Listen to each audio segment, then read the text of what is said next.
Oi, gente! Aqui é a Hannah Sayag e esse é mais um episódio do Conexão Mercado, o videocast da Universidade Santo Amaro, Unisa, que proporciona para você o melhor das profissões. E hoje a gente vai conversar com convidados, professores, coordenadores, que sempre trazem insights valiosíssimos sobre cada profissão oferecida aqui na Unisa. E para você conseguir assistir aos outros episódios no YouTube, é só entrar no canal da Unisa, lá no YouTube, ou nas redes sociais da universidade. E hoje a gente vai conversar um pouco sobre a engenharia da computação. Então vamos lá conversar um pouquinho. Eu estou aqui com a Olinda Riso e o Renato Sanches. E a gente vai conversar um pouco sobre esse tema que é muito interessante e muito importante também. Obrigada, gente, pela participação aqui. É um prazer estar aqui. Obrigado, é uma grande satisfação. Então, vamos lá. A engenharia da computação, ela é uma profissão dedicada totalmente a inovações tecnológicas. E além das áreas mais tradicionais, quais seriam outras para vocês, que também estão em alta? Perfeito. Excelente pergunta essa, Porque quando nós falamos de tecnologia e falamos de inovação, vamos pensar que a computação não é tão jovem assim, Já é uma jovem senhora que nós estamos falando ali de 4, 5 décadas que nós estamos explorando ela. Tá. E o que é importante para nós quando a gente pensa na computação? Primeiro, nós iniciamos lá atrás com toda a parte de arquitetura e construção de computadores. Então, esse foi um dos grandes viés, desde o período de guerra, pós-guerra, até a grande construção dos eletrodomésticos que vieram para o mundo comercial. Porém, muito lindo e maravilhoso, a gente tinha um hardware funcionando. Mas nós entramos na era da conectividade. Então, além daquele telefone que fazia o trem, que a gente pegava e atendia a linha telefônica analógica, nós começamos a ganhar dimensão nas telecomunicações. E aí se fez necessário uma área muito grande de software, não só para análise de dados, mas principalmente para que nós pudéssemos embarcar sistemas para poder trabalhar principalmente voz e vídeo. Então, a engenharia da computação, ela ganha essa dimensão lá do período durante a guerra, pós-guerra, até com o advento da internet. E se a gente pensar no nosso terreno Brasil aqui, nós não estamos falando de 2000, 2010 para cá. Nós estamos falando de uma era que teve um grande advento de 2011 para frente. Nossa. Porque até 95 nós não tínhamos internet. Porém, nós não tínhamos acesso a telecomunicações até 2010. E só com o advento da internet das coisas e de outros hardwares embarcados, é que de 2011 para cá, nós conseguimos implementar todas as inovações tecnológicas. Uau! O Renato já deu um ótimo panorama da área. Exatamente. Eu vou complementar um pouco só falando... Geralmente, a gente se refere à área da ciência da computação muito hoje, chamando de área de tecnologia da informação. E a gente tem vários cursos distintos dentro dessa grande área. A engenharia da computação, para quem não conhece, não entende muito bem, é aquela que foca mais em hardware, na parte de desenvolvimento de equipamentos para computação. E como o Renato falou, hoje em dia você tem computador dentro de vários aparelhos. Não só aquele tradicional, você enxergar ali o computador em si, tá? Então, é importante entender que a aplicação se dá em várias áreas aí, em vários setores da indústria, das organizações. Sim, com certeza. Então, já que a gente está falando, de tecnologia, queria saber de vocês como a tecnologia, na área da engenharia da computação, afeta, assim. Perfeito, excelente pergunta, Como que a tecnologia nos afeta? Como que a tecnologia nos afeta? Isso é sensacional, porque, na verdade, a tecnologia, quando a gente fala em engenharia da computação, ela vai nos afetar não pelo fato de eu ter um smartphone, ter um computador, estar na vanguarda. Muita gente acha que é isso, Muita gente acha que é isso. Quer pegar aquele desenho dos Jetsons da década de 80, década de 60, pegar a Hanna-Barbera e materializar agora. Não é nada disso. Sim. Na verdade, isso traz para nós não só o âmbito da qualidade de vida, mas também do desenvolvimento social. Porque quando a gente fala de tecnologia, e olha só que coisa interessante, a gente pensa em áreas como, por exemplo, a indústria, o mercado financeiro, a saúde, que hoje nós temos biosensores, hoje nós temos a bioinformática, Nós pensamos em toda Muitas a tecnologia, áreas, muitas áreas. Os carros, a mobilidade urbana, não só dos veículos autônomos, mas hoje nós temos mais de 500 sensores num carro convencional popular. e todos eles embarcados pelo hardware da engenharia da computação.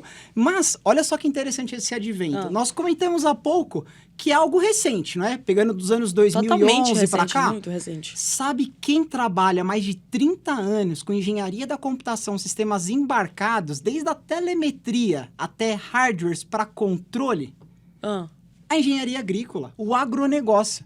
Todas as colheitas e controles de pecuária têm mais de 30 anos que utilizam engenharia da computação. Então, nós temos ali a informática, né, as ciências da informação dentro do agronegócio, desenvolvendo tecnologia. E muito do que nós temos lá vieram para os grandes centros urbanos, foram aplicados na indústria, e da indústria nós passamos para a área da saúde. Então, é uma cadeia bem interessante. Totalmente. Né? Muito interessante. Essa pergunta, assim, como a tecnologia influencia na engenharia da computação? Na verdade, também tem a visão reversa, né? Porque a engenharia da computação é que desenvolve grande parte, essa área que desenvolve grande parte da tecnologia e que a gente vem há muitos e muitos anos idealizando e nem sempre conseguindo realizar. E hoje a gente tem tecnologia suficiente para desenvolver novas tecnologias. E assim vai, né? Que é uma evolução. Quer ver uma curiosidade interessante para a engenharia da computação, muito bacana? Quando a gente pensa em tecnologia, por que nós não tínhamos toda essa diversidade hoje, por exemplo, como nós temos o 5G, o 4G, né, que é uma versão anterior, como nós temos, por exemplo, hoje cartões de memória. Antigamente eram rolos de filmes que estavam filmando a gente, hoje é um cartãozinho de memória desse tamanho. Toda a tecnologia advém ali da década de 90. Então, 1991 foi o primeiro grande advento, principalmente em países como a Alemanha, que vieram para os demais países da América. O que é importante nós destacarmos? Nós não tínhamos tecnologia de hardware. Então, a tecnologia de hardware, com a evolução que nós tivemos, desde as válvulas até os semicondutores e a nanoeletrônica, permitiu com que a engenharia da computação se desenvolvesse e aplicasse os conceitos da década de 80 e 90 que não eram aplicados. E olha que uma coisa interessante, muito disso é testado e nós não percebemos. Quem ainda que lembra das antigas calculadoras HP na área da engenharia, que era o top ter uma HP em sala de aula, né? Como muda, né? A HP 50G, ela teve um grande advento quando ela foi lançada, né? Depois da 49, que era a possibilidade de ter uma memória interna de 2.5 mega. Olha só que interessante, curtinho, mas 2.5 mega de memória interna. Esse foi um dos testes dos primeiros microcontroladores com memória interna sem considerar cartões externos. A engenharia da computação trabalha esse viés da indústria, incrível, né? Testa o hardware e hoje a gente consegue ter um telefone sem cartão externo. A gente consegue ter uma câmera de vídeo sem cartão externo. A gente consegue ter marca-passos que estão há mais de 10 anos funcionando sem, por exemplo, cartões externos ou baterias integradas. Então, são testes e evoluções que nós tivemos para que a engenharia da computação se desenvolvesse e aplicasse isso dentro dos diversos segmentos. Que bom, né? Que continue evoluindo sempre. Que continue. Para os recém-formados, né, na área da computação, eu queria saber de vocês se o mercado tá bom, tá aquecido, como é que ele tá? Se a galera já vai conseguir um trabalho... Eu diria que essa área toda da computação nunca teve tão aquecida, né? É como a gente vem falando aqui. É uma área que já é uma jovem senhora, já tem aí alguns 50 anos de duração, mas a evolução que tem acontecido nos últimos anos é muito grande, o que faz também com que o mercado demande de muita gente trabalhando nessa área. Certo. Então, assim, sempre foi uma área promissora no mercado de trabalho. Hoje é uma área... altamente atrativa, talvez a mais atrativa de todas. Na verdade, trabalhar numa área de computação. E a área de engenharia da computação, para quem tem, né, a vontade de se tornar um engenheiro nessa área, é uma área que não só tem muitas vagas em aberto, necessitando de gente bem capacitada, mas também que paga excelentes salários. Exatamente. Né? E é uma área, assim, muito fascinante, né? Eu adorei demais, né, entender mais sobre. Olha como tá essa inserção, só para você ter uma ideia do mercado aquecido, né? Eu estou nessa área desde 2002, né? Então, pensando na área de engenharia, envolvendo computação, hardware, software, essa é uma área que ela não desaquece nem em situações de recessão do mercado. Por quê? A tecnologia, ela se demonstrou inerente a toda e qualquer atividade. Hoje, você não tem mais um livro de receita. Você busca um livro de receita pela internet. Exato. Hoje, você consulta a bula pela internet. Hoje, você usa um sistema, né, de multimídia para você ter áudio e vídeo e ter conversações. Não mais a discagem convencional. Além do que, tem uma condição bem interessante, porque quando a gente pensa nessa evolução, a primeira coisa que vem é, mas o mercado uma hora vai chegar numa bolha, né, inflacionária e nós vamos ter perda de postos de trabalho. Além do que, a gente diminui. Para cada profissional que eu tenho na engenharia da computação, eu tiro postos de trabalho de outras frentes. Na verdade, você muda o mercado, e o mercado está em constante evolução. Se a gente pensar por esse lado, Verdade. o que seria, por exemplo, quando na década de 90, a Google insere para nós ainda ali um pacote de e-mails e a gente descarta os carteiros da época? Não. Você converte postos de trabalho que estavam ali no sol escaldante, andando a fio, entregando correspondências, para profissionais que estão em locais agora melhores planejados, trabalhando com tecnologia da informação. Isso acontece com os caixas de mercado, com operadores de guindastes, com operadores de veículos autônomos, né? Isso em diversas profissões. Importantíssimo o que você falou. Exatamente. Porque muita gente não entende dessa forma, nem pensou, na verdade, nessa forma. A gente pensa em tecnologia, pensa em perda de postos de trabalho, né? Sim. Então é um mercado que ele não desaquece, ele muda conforme as necessidades da sociedade e sempre se reinventa, né? Ele nunca sai de moda. É uma gentil senhora que nunca sai de moda. Adorei isso. Gentil senhora. E o que diferencia a formação na Unisa, né, em engenharia da computação, em relação a outras universidades?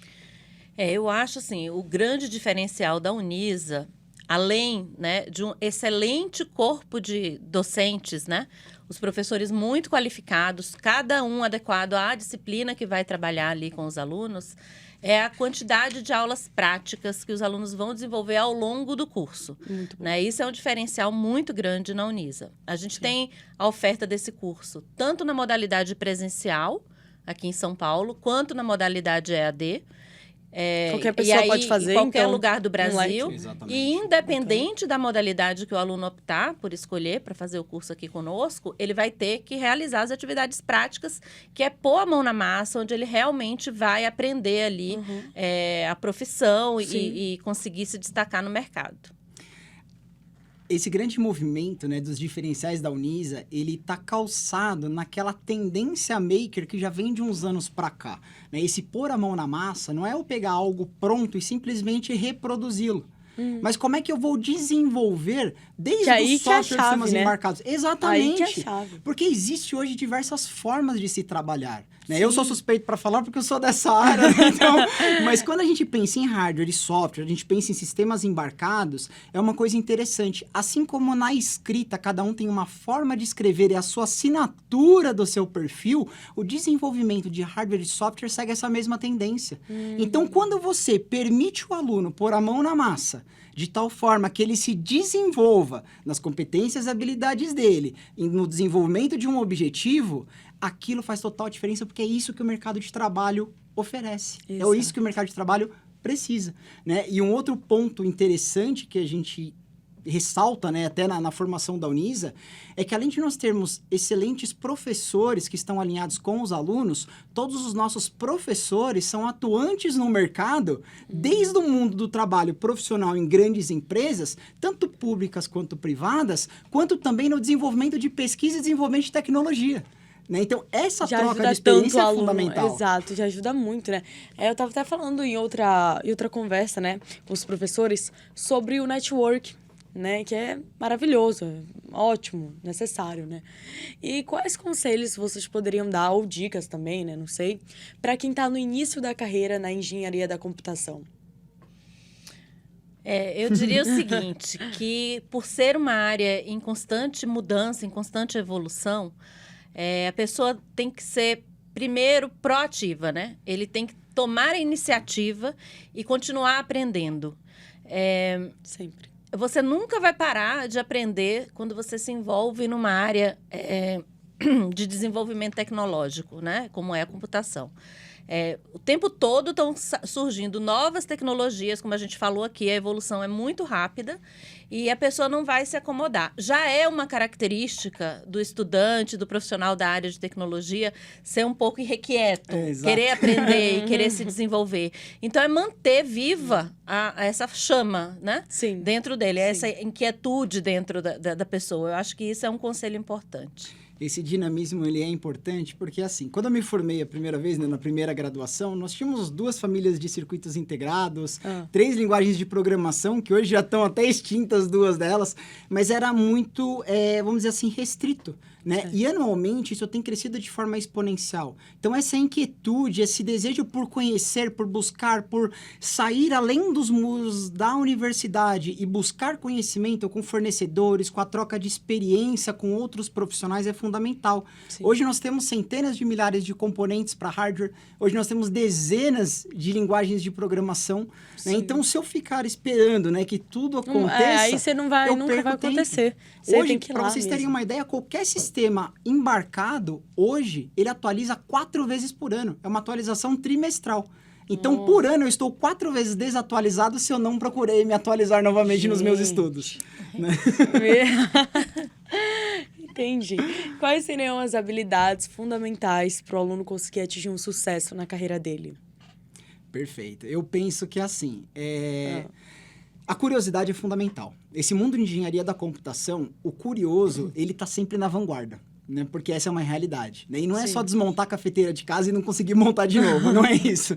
Mas procurar descobrir de onde vem, aonde que é aplicado e como que isso interage hoje no mundo. E quando eu falo mundo, não é só Brasil, não é só cidade de São Paulo, estado de São Paulo, é o mundo como um todo. Tudo que nós temos na engenharia da computação que é feito numa localidade, reflete globalmente. Certo. Então, como, vamos dizer assim, características, eu enxergo que esse aluno que se tornará um profissional de mercado, ele precisa ter curiosidade, ele precisa ter um certo ímpeto, principalmente para buscar as tecnologias, participar de eventos, né? Às vezes a gente pensa assim, poxa, mais um evento, um seminário, não. Uma oportunidade, é uma talvez. oportunidade, é uma troca de Exato. experiência prática. Feiras, porque as feiras sempre trazem as melhores tendências, né? E a universidade faz esse link com tudo que está na vanguarda de pesquisa científica. Sim.